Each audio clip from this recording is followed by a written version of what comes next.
आज हम आपको भगवान शंकर की बड़ी ही अद्भुत कहानी सुनाने जा रही हूँ। एक बार भगवान भोलेनाथ पृथ्वी लोक पर भ्रमण के लिए गए तो उन्होंने एक युवा को देखा। वो ईश्वर को दोष देता जा रहा था। वो अपने जीवन से निराश था, दुखी था। तब भगवान शंकर बौद्ध भिक्षु का रूप धारण करके उस युवा को असली दुख के बारे में ज्ञान देते हैं। तो चलिए इस कहानी के माध्यम से समझते हैं कि असली दुख क्या होता है। अगर आप ये कहानी सुन रहे हैं तो पूरा सुनिए। इस कथा को आधा अधूरा छोड़कर जाने की गलती मत करिएगा, क्योंकि इस पवित्र कथा को पूरा सुनने से मनचाहा फल की प्राप्ति होगी। इसलिए इस कथा को पूरा सुने। आप शिव भक्त हैं तो भोलेनाथ का अनादर ना करें। सुख और दुख एक ही सिक्के के दो पहलू हैं। ये बात तो आपने सुनी ही होगी। सुख और दुख हमारे जीवन में लगातार आते ही रहते हैं और हमें लगता है कि हमारे जीवन में हजारों दुख है, हजारों समस्याएं हैं। लेकिन अगर आप वास्तविक तौर पर देखें, अगर आप इस बात को अच्छी तरह से समझें तो आप ये समझ पाएंगे कि हमारे जीवन में केवल एक ही दुख होता है। और दुख क्या है वो हम इस कहानी के माध्यम से जानेंगे, और उस दुख का निवारण, उस दुख का समाधान क्या है वह भी हम इस कहानी में ही जानेंगे। तो इस कहानी के अंत तक जरूर बने रहिए। एक समय की बात है। एक गांव में एक व्यक्ति रहता था। उसका नाम सोनू था। वो बड़ा आलसी था और अपने जीवन से बहुत निराश था, और उसका कारण ये था कि उसने अब तक अपने जीवन में कुछ भी हासिल नहीं किया था। वो कुछ भी नहीं करता था। उसके घर वाले भी इस बात से बहुत परेशान रहते थे। वे चाहते थे कि वे बाहर जाकर कुछ अच्छा काम करें, कोई अच्छी नौकरी कर ले, लेकिन वो उनकी एक नहीं सुनता था। उसके घर वाले दूसरों का उदाहरण देकर उसे ताने मारते थे, उसे तरह तरह की बातें कहते थे, लेकिन उसे कोई फर्क नहीं पड़ता था, जबकि उसके सारे मित्र कामयाब हो चुके थे। कोई अच्छा व्यापार कर रहा था तो कोई अच्छी नौकरी कर रहा था, जिस कारण जब भी वो लोग मिलते तो वे लोग अपनी बढ़ चढ़कर बड़ाई किया करते, लेकिन सोनू कुछ नहीं करता था। जिस कारण जब भी कोई उससे पूछता कि तुम क्या कर रहे हो तो वो कुछ नहीं कह पाता। उसे ये कहने में बहुत शर्म महसूस होती थी कि वो कुछ नहीं करता।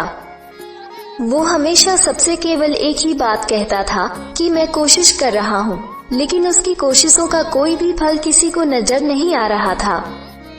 देखते ही देखते अब ऐसा समय आ चुका था कि सोनू सभी से मुंह छिपाता फिरता, ताकि कोई उसे यह ना पूछ ले कि तुम क्या करते हो, जिस कारण वो कभी किसी के सामने भी नहीं आता था।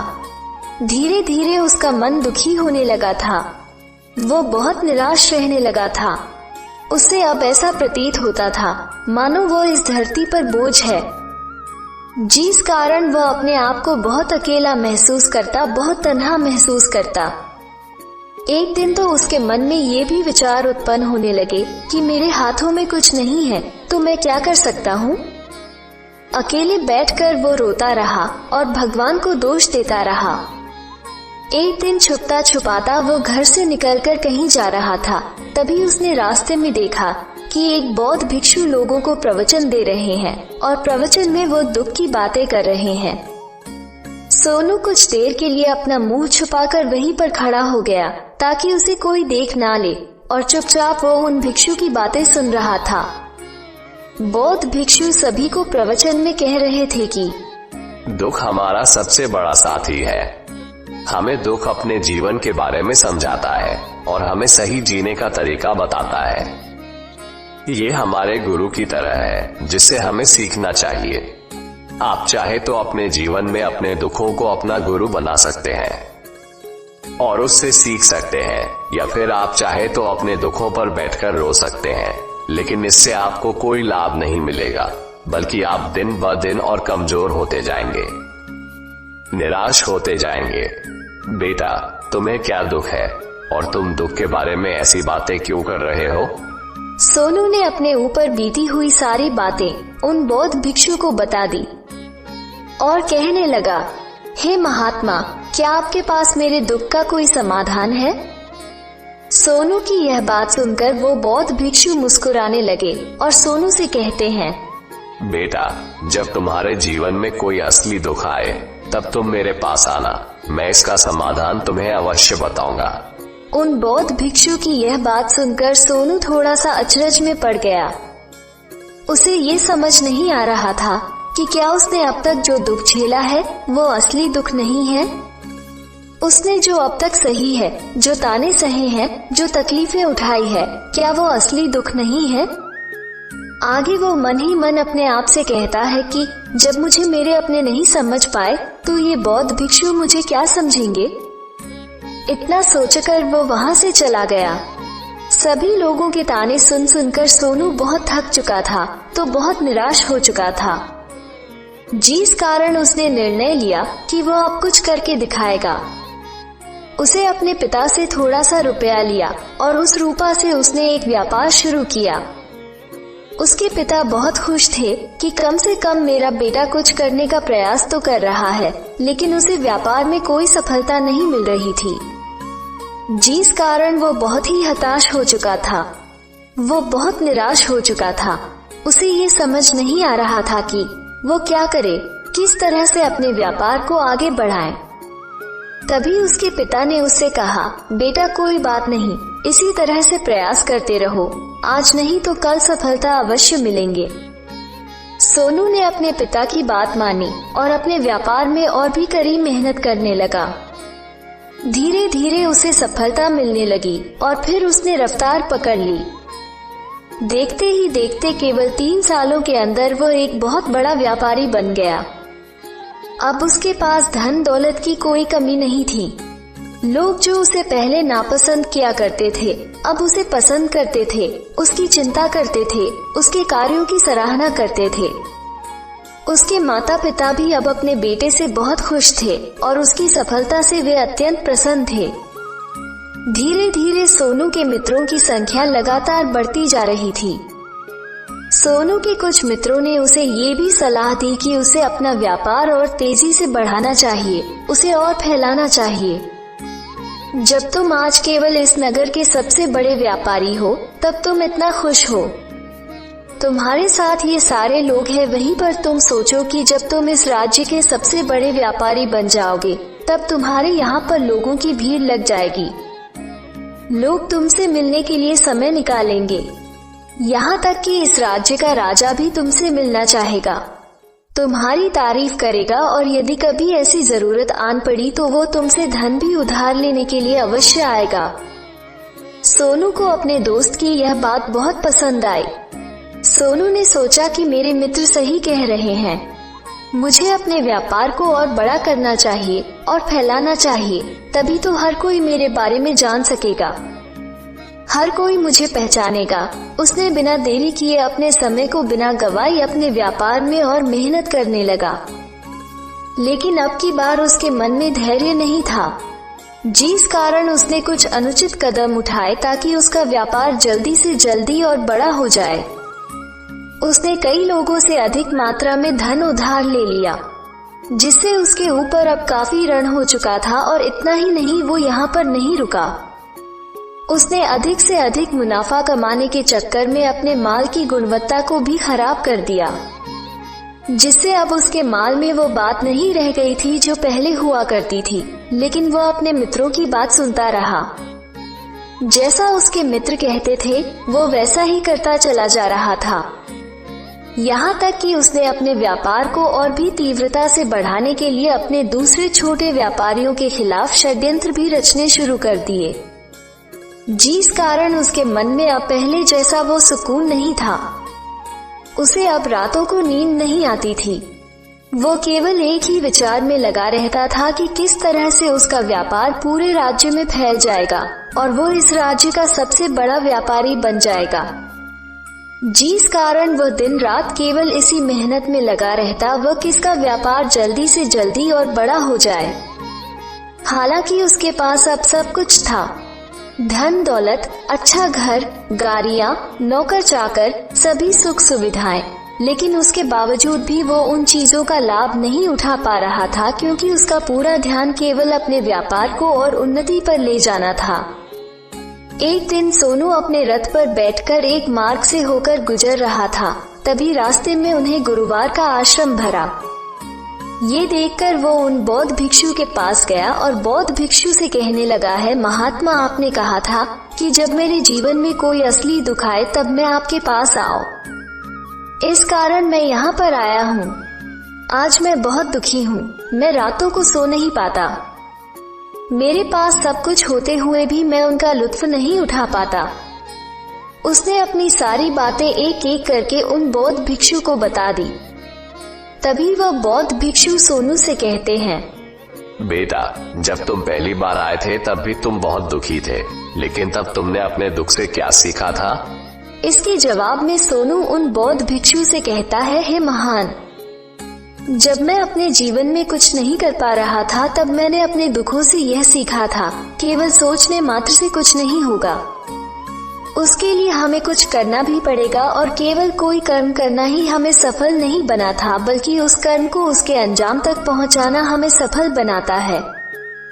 फिर चाहे रास्ता कैसा भी हो, फिर चाहे परिस्थितियां कैसी भी क्यों ना हो, फिर चाहे कितनी ही बाधाएं आपके रास्ते में क्यों ना आ जाए, चाहे ऐसा क्यों ना लगने लगे कि अब आपके जीवन में कुछ नहीं बचा और आप कुछ नहीं कर सकते, तब भी हौसला बनाए रखो, उम्मीद ना छोड़े और अपने कार्य पर डटे रहो। ये सोचकर कि जब तक मैं अपने कार्य को सफल नहीं कर लेता, जब तक मैं अपने लक्ष्य तक नहीं पहुंच जाता, तब तक मैं इस कार्य को करता रहूंगा। मैं इस कार्य में अवश्य सफल होकर ही रहूंगा। जबकि बाकी लोग केवल सफल लोगों को महत्व देते हैं, उनके कर्मों को नहीं। सोनू की ये सारी बातें सुनकर वो बौद्ध भिक्षु मुस्कुराने लगे और इस सोनू से कहते हैं, बेटा, जब तुम्हारे जीवन में असली दुख आए तब तुम मेरे पास आना, मैं तुम्हारी समस्या का समाधान अवश्य करूंगा। इतना कहकर वो बौद्ध भिक्षु वहाँ से उठकर चले गए। सोनू एक बार फिर से उनकी ये बातें सुनकर आश्चर्यचकित रह गया। उसे अब ये समझ नहीं आ रहा था कि क्या उसने जो दुख देखा है, उससे जो तकलीफें अब तक सही है, क्या वो असली दुख नहीं है। उसके मन में अब एक सवाल उत्पन्न होने लगा है कि असली दुख क्या है और इसकी पहचान क्या है और मुझे कैसे पता चलेगा कि इस समय में असली दुख मैं हूँ। लेकिन उसने कुछ नहीं कहा, पर ये सब सोच ही रहा था कि तभी वो बौद्ध भिक्षु सोनू के पास एक बड़ा सा घड़ा लेकर पहुंच जाते हैं। उस घड़े के अंदर सोने के सिक्के थे। उस घड़े को देते हुए वो बौद्ध भिक्षु सोनू से कहते हैं, बेटा, तुम इसे उस पैर के नीचे दबा दो, क्योंकि ये मेरे किसी काम का नहीं है। जब मुझे इसकी जरूरत पड़ेगी तब मैं वहाँ से खोद कर इसे निकालूंगा, लेकिन अभी के लिए इसे वहाँ पर मिट्टी के नीचे दबा दो। सोनू ने उस बौद्ध भिक्षु की बात मान ली और वो घड़ा उस पैर के नीचे जाकर मिट्टी में दबा दिया। इतना करके वो गुरुवार को प्रणाम करता है और वहाँ से वापस अपने घर की ओर लौट जाता है। धीरे धीरे समय बीतता गया। समय के साथ साथ सोनू व्यापार में और भी ज्यादा उन्नति कर चुका था, लेकिन माल की गुणवत्ता अच्छी ना होने के कारण अब उसके व्यापार में घाटा होने लगा और धीरे धीरे ऐसा समय आया, उसका व्यापार पूरी तरह से चौपट हो गया। अब उसके पास कुछ नहीं बचा था, बल्कि उसने जो कर्जे लिए थे वो कर्जे भी आप उसे चुकाने थे। लेकिन वो तो ये सोचकर निश्चिंत था कि उसने जो कुछ भी कर्जे लिए हैं, वो कर्जे उसने अपने मित्रों से लिए हैं, जिस कारण वो उन्हें लौटाने में थोड़ी देर अवश्य कर सकता है। वो तो ये सोच रहा था कि उसके मित्र उसका बुरे समय पर साथ देंगे, लेकिन सबसे पहले उसके मित्र ही उसे अपना कर्ज वापस लौटाने की मांग करने लगे। तब सोनू को एहसास हुआ कि कोई भी अपना नहीं है। उसने अपने मित्रों से उस कर्ज को लौटाने के लिए थोड़ी सी मोहलत मांगी, लेकिन सोनू के किसी भी मित्र ने उसे कर्ज लौटाने के लिए वो मोहलत नहीं दी, बल्कि वे लोग उसे जान से मारने की धमकी देने लगे। अपने मित्रों के मुंह से ये सब सुनकर सोनू बहुत ही आश्चर्यचकित रह गया। वो जो कुछ सोच रहा था सब कुछ उल्टा पड़ गया। जिस व्यापार के चलते उसके इतने मित्र बने थे, इतने शुभ चिंतक बने थे, वे सब उससे दूर जाने लगे थे। हर कोई उससे पीछा छुड़ाना चाहता था, कोई भी उसका साथ नहीं देना चाहता था। धीरे धीरे उसकी सारी संपत्ति नीलाम हो गई। अब उसके पास कुछ नहीं बचा था। वो सड़क पर आ चुका था उसने हार मानकर अपने माता पिता से कहा, पिताजी मेरी मदद कीजिए, मेरे ऊपर बहुत ऋण है, मुझे उसे लौट आना है, कृपा करके मुझे थोड़ा सा धन दे दीजिए। इस पर सोनू के पिता ने सोनू से कहा, बेटा मेरे पास तो ले देकर बस यही एक छोटा सा घर है, अगर ये अभी मैं तुम्हें दे दूं, यदि मैं इसे भी बेच दूं तो मैं और तुम्हारी माँ कहाँ रहेंगे? हमें भी दर दर की ठोकरें खानी पड़ेगी, हमें भी सड़कों पर भीख मांगनी पड़ेगी। ले देकर अब हमारे पास केवल यही संपत्ति बची है, इसलिए मैं तुमसे क्षमा मांगता हूँ।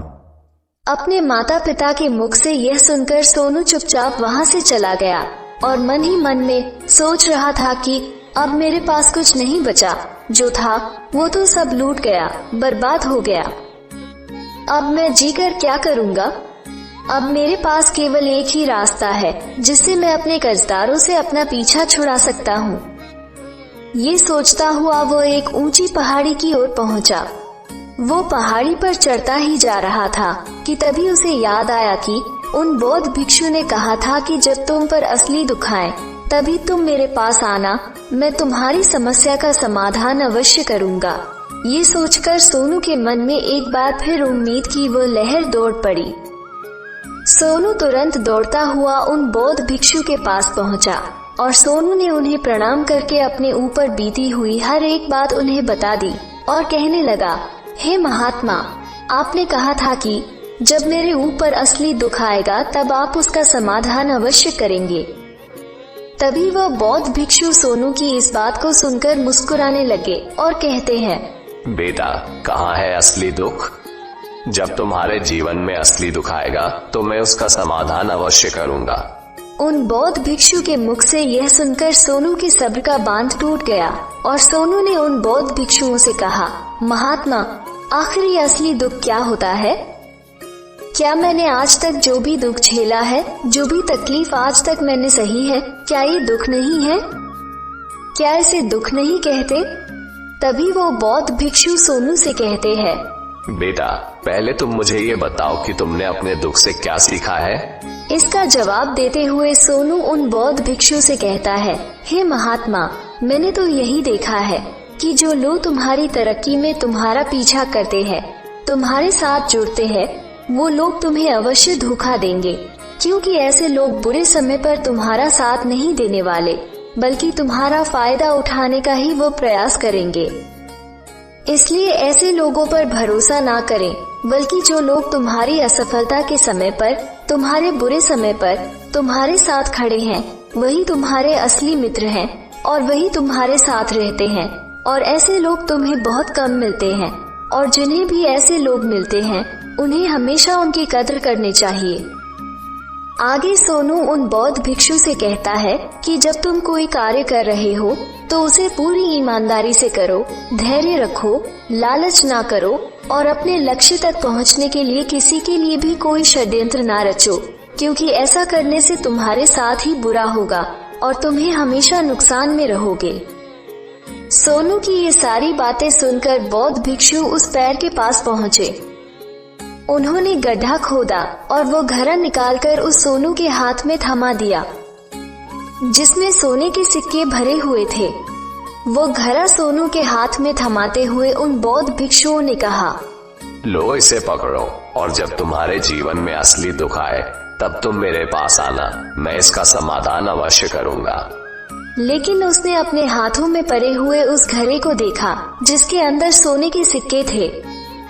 ये देखकर उसे मन ही मन ये लगा कि चलो अब तो थोड़ी सी राहत अवश्य हो जाएगी, मैं अपने मित्र का वो कर्ज लौटा सकूंगा और एक नया व्यापार भी फिर से आरंभ कर सकूंगा। जिस कारण उसने उन बौद्ध भिक्षुओं को प्रणाम किया, उनका धन्यवाद किया और वहां से चल पड़ा। सोनू ने उस सोने के सिक्कों से सभी का कर्जा लौटा दिया और अपने लिए एक बार फिर से नया व्यापार शुरू किया। व्यापार छोटा था, लेकिन अब की बार सोनू बहुत खुश था। उसने पूरी ईमानदारी, मेहनत और लगन के साथ अपने व्यापार पर काम किया और देखते ही देखते एक बार फिर से वो एक बड़ा व्यापारी बन गया। लेकिन अब की बार वो बहुत खुश था, क्योंकि इस बार उसने कोई लालच नहीं की, ना ही किसी के लिए षड्यंत्र रचा, बल्कि उसने पूरी ईमानदारी और मेहनत के साथ अपने व्यापार पर काम किया। लेकिन जैसे जैसे आप धनी होते जाते हैं, जैसे जैसे आप अमीर बनते जाते हैं, आपके मन में एक डर और उत्पन्न होने लगता है, और वो अपनी दौलत को ना खो देना, जिस कारण आप लोग दान करना शुरू कर देते हैं, पुण्य करना शुरू कर देते हैं, लोगों की मदद करते हैं, ताकि आपके जीवन में कभी कोई दुख ना आए। लेकिन ये जीवन सुख और दुख का संगम है, जिस कारण हर किसी को सुख और दुख से होकर गुजरना ही पड़ता है। इसी वजह से एक बार फिर से सोनू के जीवन में एक और दुख उत्पन्न हुआ। अब की बार उसके माता और पिता दोनों की मृत्यु हो गई। सोनू अपने माता पिता से बहुत प्रेम करता था, जिस कारण उसके मन को बहुत गहरा आघात पहुंचा। जब आखिरी बार वो उन्हें देख रहा था तो उसके मन में हजारों सवाल उत्पन्न होने लगे। वो अपने घर लौटा। घर लौटकर उसने देखा कि जिस संपत्ति के लिए वो हमेशा लड़ते झगड़ते रहते थे, आज उसकी देखभाल के लिए कोई नहीं था। उसके माता पिता ने जो भी मेहनत की, जो भी अपने जीवन में इकट्ठा किया, सब यही रह गया। लेकिन अब सब कुछ खत्म हो चुका था और सोनू का मन अब बहुत बेचैन हो रहा था। उसके मन में हजारों सवाल उत्पन्न हो रहे थे और वो अपने आप को बहुत अकेला महसूस कर रहा था। उसे बहुत खाली सा महसूस हो रहा था। उसने इधर उधर देखा, लेकिन उसे कुछ समझ नहीं आया। तभी उसे उन बौद्ध भिक्षु की याद आई। वे तुरंत ही भागा भागा उन बौद्ध भिक्षु के पास पहुंचा। उसे देखते ही उन बौद्ध भिक्षु ने सोनू से सवाल किया और कहा, क्या बात है बेटा, क्या कोई फिर से दुकान पड़ा है? तभी सोनू ने कहा, नहीं गुरुदेव, अब तो सब ठीक है, लेकिन आज मेरे माता पिता की मृत्यु हो गई और मैं बहुत अकेला महसूस कर रहा हूँ। मैं बहुत दुखी महसूस कर रहा हूँ, जैसे कुछ खाली सा है, जैसे कुछ अकेलापन सा। तभी वो बौद्ध भिक्षु सोनू से कहते हैं, बेटा, इसमें दुखी होने वाली बात क्या है? ये जो जीवन है, एक दिन तो सभी को जाना है। यहाँ पर कोई भी रहने नहीं आया और ना ही कोई रहेगा।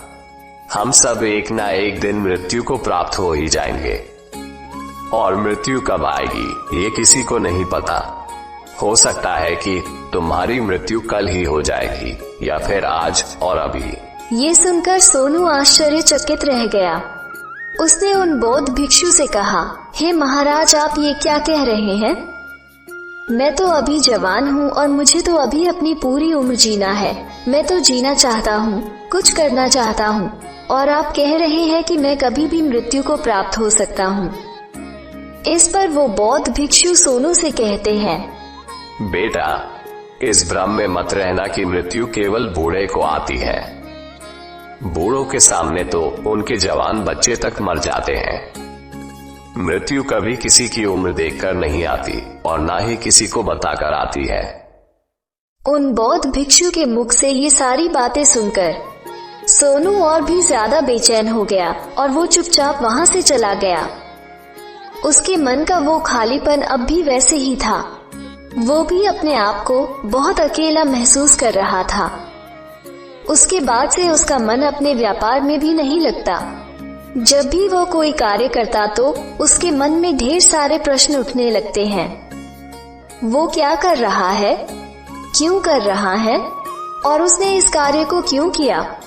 उसके मन में अब एक और प्रश्न उत्पन्न होने लगा था, क्या हम यहाँ पर केवल इसीलिए आते हैं कि इस जीवन को भोगे और एक दिन मृत्यु को प्राप्त हो जाए? वो ये समझ नहीं पा रहा था कि जीवन का असली मतलब क्या है। उसने कई विद्वानों से पूछा, अपनी तरफ से जो मुमकिन हो सकता था खोजबीन की, लेकिन उसे कोई भी जवाब नहीं मिल पा रहा था। और जब उसे कोई जवाब नहीं मिला तो उसका दुख और भी बढ़ गया, जिस कारण उसके मन की बेचैनी और भी बढ़ चुकी थी और उसे ये समझ नहीं आ रहा था कि वो क्या करे, कहाँ जाए, किससे पूछे। तभी उसे फिर से उन बौद्ध भिक्षु की याद आई। वे एक बार फिर से उन बौद्ध भिक्षु के पास पहुंचा और उसने अपने मन की सारी बातें उन गुरुवार को बता दी। तभी वो बौद्ध भिक्षु मुस्कुराने लगे और सोनू से कहते हैं, बेटा, आज पहली बार तुम्हारे जीवन में असली दुख उत्पन्न हुआ है। वास्तव में तो यही है जिसे हम दुख कह सकते हैं, जो दुख कहलाने लायक है कि हमें पता ही नहीं हम क्या कर रहे हैं, कहाँ जा रहे, क्यों जा रहे हैं, वो कौन है, क्या है, क्यों है, हम क्या करना चाहते हैं। तभी सोनू ने कहा है, महात्मा, मेरे इस दुख का समाधान कीजिए, मुझे इस दुख का निवारण दीजिए। तभी वह बौद्ध भिक्षु सोनू से कहते हैं, हम सबके अंदर क्रोध, लालच, लोभ जैसी कई वासनाएं हमारे अंदर घर करके बैठ जाते हैं, जिस कारण हम अपने जीवन को टुकड़ों में जीते हैं और हमारी चेतना कभी एक नहीं हो पाती। हम कभी एक जगह सोच नहीं पाते, समझ नहीं पाते और हमारी ऊर्जा शक्ति भी पूरी तरह से छिन्न भिन्न हो जाती है। और आजकल के इस दौर में हमारे पास तो इतना भी समय नहीं कि हम एक पल निकाल करके एक पल के लिए मुड़कर अपने आप को देख सके, अपने आप को समझ सके। वास्तविकता में हर कोई यहाँ पर अपने जीवन भर केवल दुख दुख कहकर चिल्लाता रहता है, उसका समाधान निकालने का हर मुमकिन प्रयास करता है, लेकिन जिसे हम दुख समझते हैं वो तो दुख है ही नहीं। तो इसका समाधान आपको कहां से मिलेगा?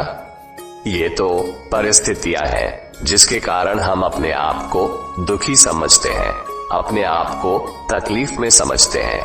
जैसे हम एक परिस्थिति से निकलते हैं, हम किसी दूसरी परिस्थिति में फंसकर रह जाते हैं। जिस प्रकार हम पहली समस्या का सामना करते हैं, उसी प्रकार हम दूसरी समस्या का भी सामना करते रह जाते हैं। और जब हम इन परिस्थितियों से हार मान लेते हैं, जब हमें लगता है कि अब कोई रास्ता नहीं बचा, तब हमारे सामने हमें केवल एक ही रास्ता नजर आता है और वह है मृत्यु। लेकिन ये कोई समाधान नहीं है, यह कोई रास्ता नहीं है।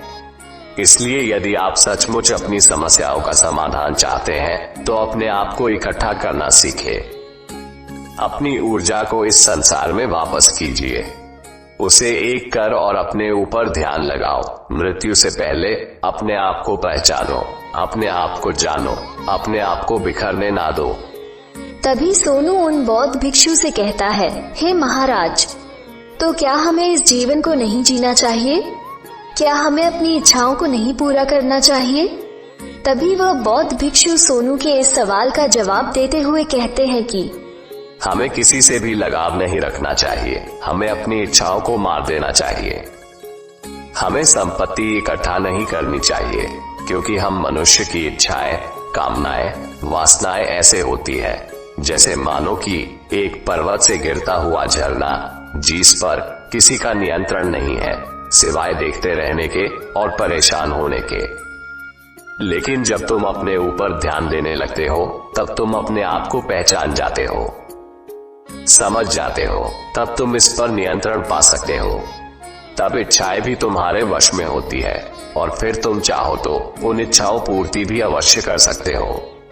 गुरुदेव की ये सारी बातें सुनकर सोनू ने गुरुदेव से कहा, हे महाराज, आपका बहुत बहुत धन्यवाद। आपने मेरी सबसे बड़ी समस्या का समाधान आज कर दिया है। मैं आज से अपने आप को एकत्रित करूंगा।